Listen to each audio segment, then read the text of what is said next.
Welcome back to Success with Steven. My name is Steven Smith. On this channel, we talk about all things financial literacy. And today we're going to be talking about a strategy that you can actually use to never pay taxes again. And this strategy is being implemented by some of the wealthiest men in the world today. And we're going to explore exactly how we can take advantage of this as just everyday investors, business owners, or just even individuals who would like to cut down our tax obligation. You may have heard of this strategy a few years ago. There was an article published by ProPublica. They obtained IRS information showing how billionaires like Jeff Bezos, Elon Musk, and Warren Buffett pay little in income tax compared to their massive wealth. And sometimes they paid nothing at all. However, anyone can actually implement this strategy. I've been using it myself to a degree, but we'll talk about that.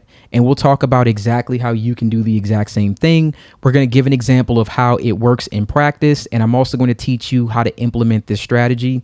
We have a lot to cover, so without further ado, let's get right into the video. The buy, borrow, die strategy is actually pretty straightforward once you understand each of the three steps. Many Americans, as most of us know, live paycheck to paycheck. You have just enough money to pay your bills, maybe a little bit to go out to keep yourself from being sad and depressed, and you have little to no money to invest or no time to even learn about this kind of stuff. In recent years, the median American household income is $70,000. And they paid around 14% in federal taxes. The highest tax rate that you can pay is 37% for a single person. And I'm going to give you an example of that. If you're a single or you're an individual and you make $609,350 or more, you're going to be paying 37% in taxes. You only have to pay this much in taxes, the previous figures, when you work a job.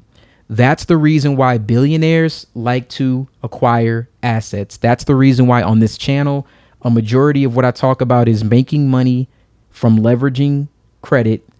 And then when you get the money, you purchase assets. You always do that. Unlike working your job, assets like stocks and property, the gains are not defined by the US law as taxable income. So what I mean by that is if you've invested $50,000 and then you've doubled your money and made $100,000, that $50,000 that you've gained is not taxable by the government because it's not seen as actual income that you made unless you sell it. So simply put, if you work a 9-to-5 job, you can potentially pay 37% in taxes. If you buy assets and you don't sell them, you'll never have to pay taxes on those assets, which brings us to the first step in our wheel here. So buy, borrow, die. So let's start with buy. So the buy part is what it sounds like. You use part of your wealth or your income to purchase appreciating assets, stocks, real estate, artwork, fine wine, or other collectibles. So like, for example, if you thought that Jay-Z was buying a Basquiat because he liked art, that's not what he was doing. He's acquiring an appreciating asset.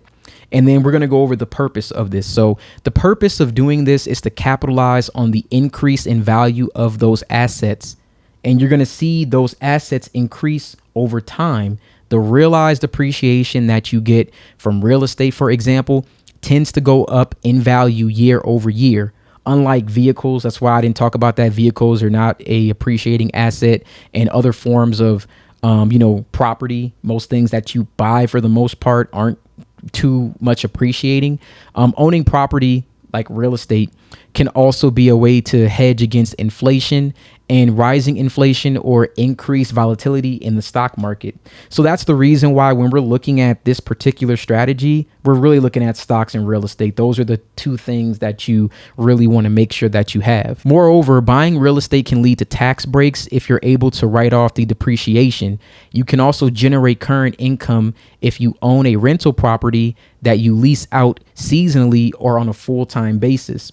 So that's the reason why we want to focus on stocks and things like dividends, because you can put your money all in a stock and you can make money from dividend yields, or you can also have real estate. It'll appreciate over time, but you can simultaneously create passive income by renting it out. All right, so step one was really easy for us to understand. Hopefully, I think everyone kind of gets, okay, I buy assets. That's easy enough to understand. Now, step 2 is a little more nuanced, but keep in mind that the whole point of buying assets is that you never sell them. And of course, I know you're probably thinking, well, if I buy assets and never sell them, dividend income is very small unless you have a lot of money. And in real estate, unless I'm renting it out, then I'm not going to create passive income.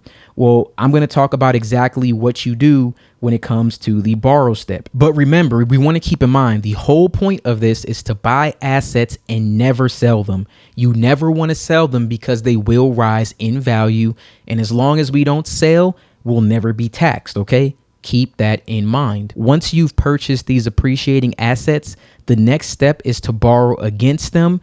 In other words, you use those assets as collateral for a loan. And I'm going to give you an example of that as well. Leveraging assets as collateral allows you to borrow money while preserving the value of the underlying asset. So rather than selling off the investment for cash and being subject to capital gains tax, you borrow against your asset instead. There is a double tax benefit here since you're not on the hook for capital gains tax and the loan proceeds are not counted as taxable income. So now we're going to move on to step 3. So no one likes talking about this, but step 3 is very important. I hear people talk about generational wealth all the time. Well, in order for you to create generational wealth, it has to go to someone else, right? Thinking about our death is not pleasant, but wealthy people understand the importance of estate. Minimizing estate tax is often a top priority, as doing so can help you leave behind more of your wealth for your loved ones or your heir or your children or the next generation. With the buy, borrow, die strategy, the individual who inherits your estate can use some of the assets you've passed on to pay off outstanding loans. Additionally, your heirs benefit from a step up in the cost basis of those assets once they receive them. And I'm going to talk about what that actually means. But the step up allows them to avoid any capital gains due to the sale of those assets that they inherit. The other option is for them to hold on to the assets and not sell them. If they decide to go that route, then they can continue this same strategy of buy, borrow, die for anyone else in the next generation. So let me give you an example. Let's say you paid $100 for Tesla stock. That price of $100 is something called basis. In the tax world, basis basically means the original price that you paid for this asset. Now, if you turn around and you sell that share for $100, you don't have any taxable gains. So you don't have to pay taxes on it because you bought it and you sold it for the exact same price. There's no appreciation there. Let's say you bought Tesla stock for $100, but it's now worth $500 and you sell it. You now have $400 of taxable gains at 24%. On the federal level, the minimum is 24%, and that's not including state. That's just on the federal level. Now, here is the benefit of dying, owning an asset, and leaving it to your heir, and why this is so much better. Instead of you selling that asset down the line when it's worth $500, if you die, it gets passed down to your heir. And then something great happens from a tax standpoint. You get to pass this asset down at fair market value from the date of death. Meaning if they sell it that same day that you die, they do not have to pay taxes on that asset. So they get to start with their basis being 500 instead of 100 because of your death. They're not subject to the federal taxes or state taxes that they would have to pay. That's what a step-up basis is. And this is how wealthy families in the world have maintained wealth for generations. So you can do the same thing by passing it down to your heir, and they can lock in that new basis and get to take advantage of that appreciation. And they can also then do the same thing and pass that down to the next generation. Now, I'm going to show you how I use this strategy. This is going to be an example of using the buy, borrow, die in practice. And this is what I'm currently doing right now. So I've talked about my investments in my brokerage account and how I invest on a weekly basis. I take all the money that I make from YouTube. Everything that I get here is invested into the markets on a Tuesday. Every single Tuesday, it's invested. I'm buying stocks. All right. So just like the previous example, step 1, you want to buy assets. So I buy stock. Now, how do you borrow against your stock? Many brokers allow clients to take out a portfolio line of credit. And this is also called, other things like a SB lock loan.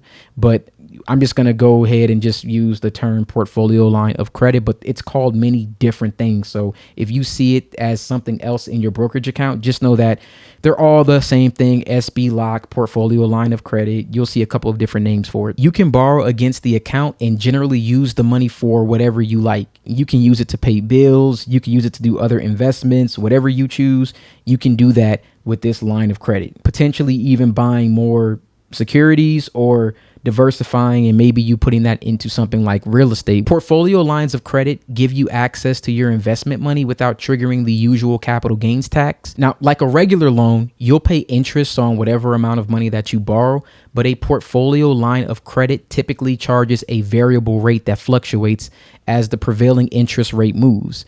So you'll see the interest rate move up and down, but even if you look at the rates, like at the date of this video, they have some as low as 1.90%, some, going up to, I've seen, I think close to 7%, somewhere in that range, but it fluctuates and the rate moves up and down, and you can look at the best one. There's many different places to look. Here's the cool part. Unlike a regular loan, you won't have any sort of preset repayment schedule. What I mean by that is most loans are like, oh, in 60 months, you have to pay off this loan. You do not have a particular repayment schedule, so you can pay back the loan as you like, or you can even leave it outstanding indefinitely.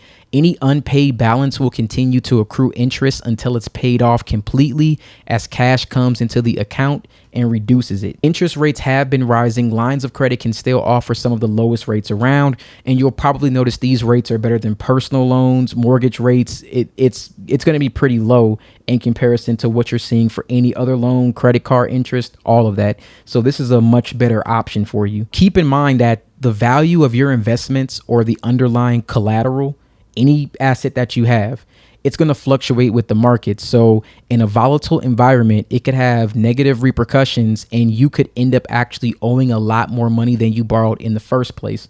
So just understand, this is a strategy that takes you having a lot of discipline. You need to always have, in my opinion, cash flow from a business, no matter what you're doing.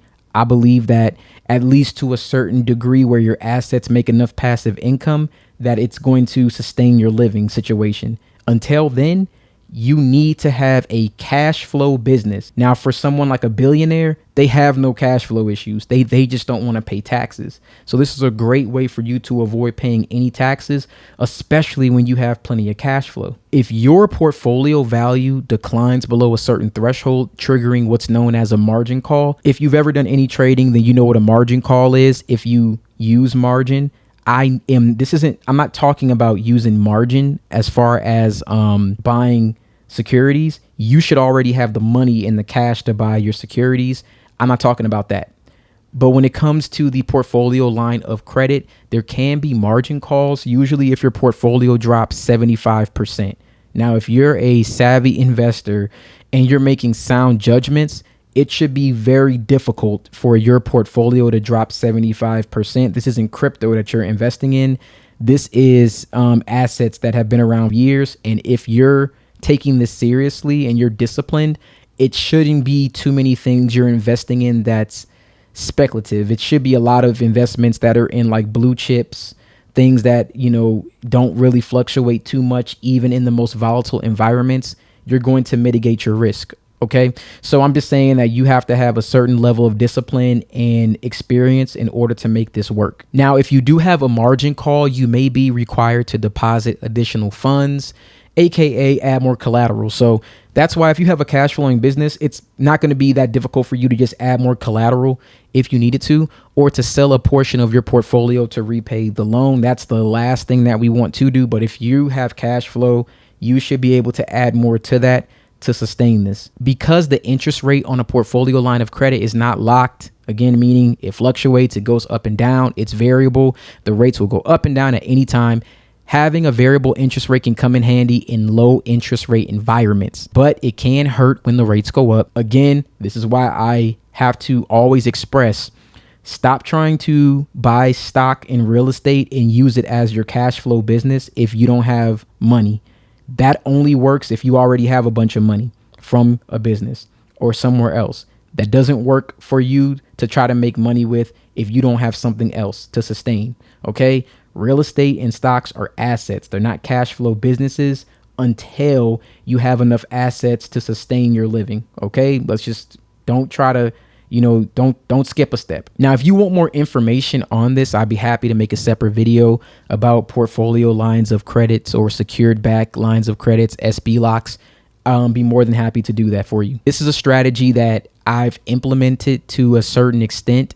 Instead of selling. So even though all of my money or a majority of the money that I make is in a brokerage account, I always have access to it. And when I die, my heirs will receive step up in basis and they can sell the shares as they please. And if I raise them to maintain this account, they will continue to grow the wealth. But that's why it's important to teach your kids to be heirs, because if you don't teach them how to maintain this does them no good if they don't know how to maintain it.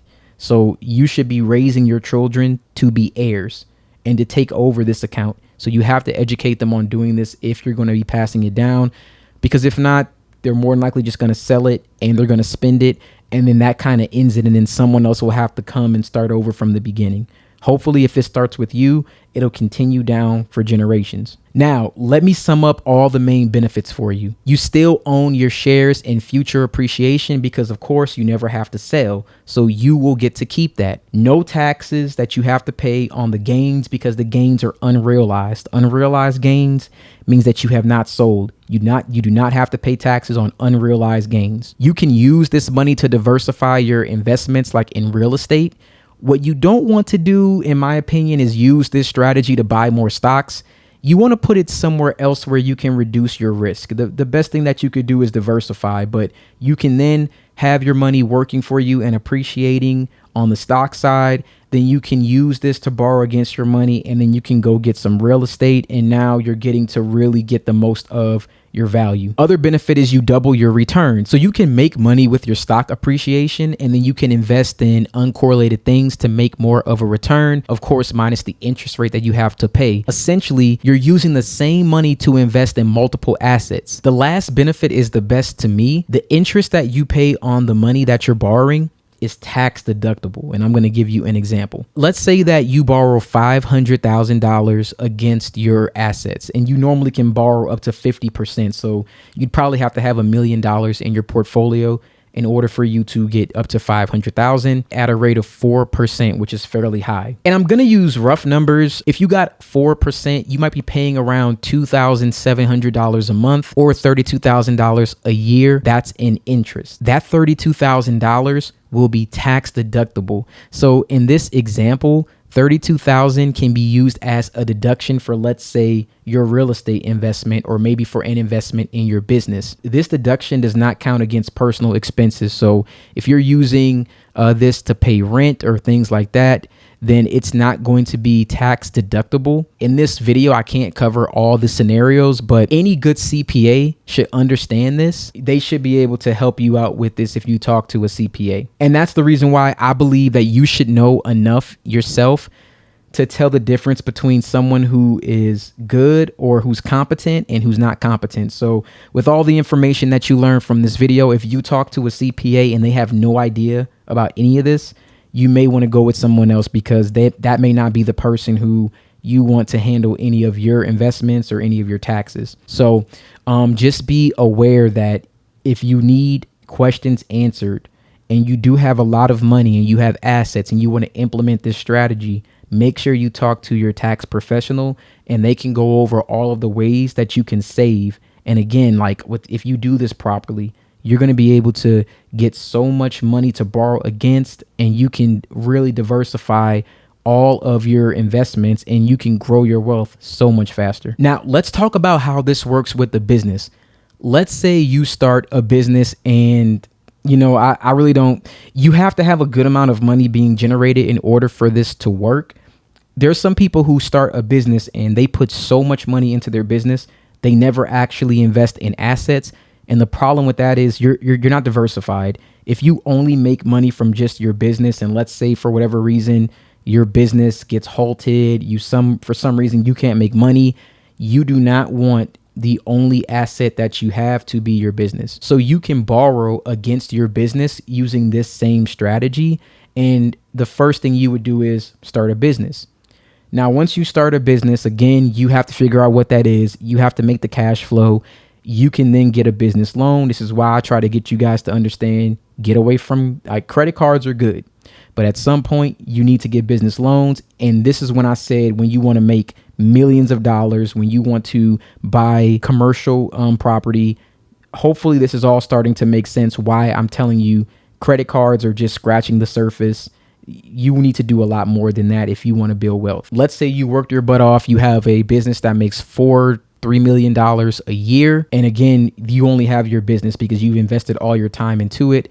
That is a bad situation. And we need to make sure that we have some liquidity freed up for other investments. You can take a business loan against your business and you can use that to buy assets with your business like stocks and real estate. So this is a great way to free up your liquidity, and you can buy assets and then you can still borrow against those same assets as well. This is why I want you guys to understand that debt is not a bad thing if it's being utilized properly. Debt is only a bad thing when you're trying to borrow other people's money and you have no money yourself to pay back what you're borrowing. That is when you get in trouble. You need to go out there, figure out how to get the cash flow on your own. And once you do that, this type of strategy will become available to you. Again, you're not going to get the business loan without having tax documentation, things like that, which means you have to go out and actually make the money. But once you make the money, look at all the benefits that you can do to avoid paying taxes, either very little tax or no tax at all. I honestly believe that you cannot build significant wealth in most cases. That's not an absolute, but in most cases, you can't build significant wealth without using good debt. But before any of this is possible, again, you have to generate cash flow. You need to start a business that can do so. And this is another strategy that you can implement, or you can also do investments into either real estate or stocks, and you can do the same thing. But then you can buy your assets, borrow against it. You're never going to pay any taxes on that because you're not going to sell any of your appreciating assets. And then you can die on that and you can pass it on to your heirs. And this is the best way that you can avoid paying tax whatsoever. Thank you guys so much for watching this video. I really do appreciate you taking the time to listen to this. If you would like more content like this, please drop a comment below. I'd be more than happy to go into more depth, give better examples, and, really go into great detail about this and, breaking this down bit by bit. I want you to understand that cash is really completely worthless. Cash is worthless. I want you to understand that just using other people's money and borrowing it will not make you successful. You have to go out there and do something that actually generates a dollar from your time and your effort. But once you are able to do that, look at all the benefits that you can get. All you have to do is get the ball rolling in the beginning. And once you work your way up, the sky's the limit. You can keep more money in your pocket. You can avoid paying taxes. You don't have to worry about living paycheck to paycheck. And you can implement these strategies to build generational wealth and hopefully teach this to your children so they don't have to go through the same things that we have to go through. And we can set them up for success. And not just that, we can set up everyone else for success in the future. This is what all the billionaires do. This is what, the Rockefellers, this is what the Walmart family does. This is what Jeff Bezos, Elon Musk, Warren Buffett, the wealthiest people. This is how they avoid paying taxes, by getting paid in these salaries with their assets and then borrowing against them and then taking that to invest in more, using whatever they need to live. But they're always invested where their assets are appreciating so fast, it's nothing for them to easily pay it off and to continue doing this over and over again. I just want you to know that there's nothing that you cannot do. All this information is free. All this information is out there. The only person holding you back from your success is you. Anyone can implement this stuff. I know it takes time. It takes diligence. That's the reason why everyone cannot do it. But if you're someone who wants it enough, you will make the effort and you will make it work no matter what. And that's exactly how I feel. Hopefully this was very exciting for you. Making this video, I was very excited to share this information. And again, I really hope that this information gets shared and it's widespread. Please, if you haven't, like and subscribe this video. Please share it with someone who you think can use this information. And again, thank you so much, and you guys have a wonderful day.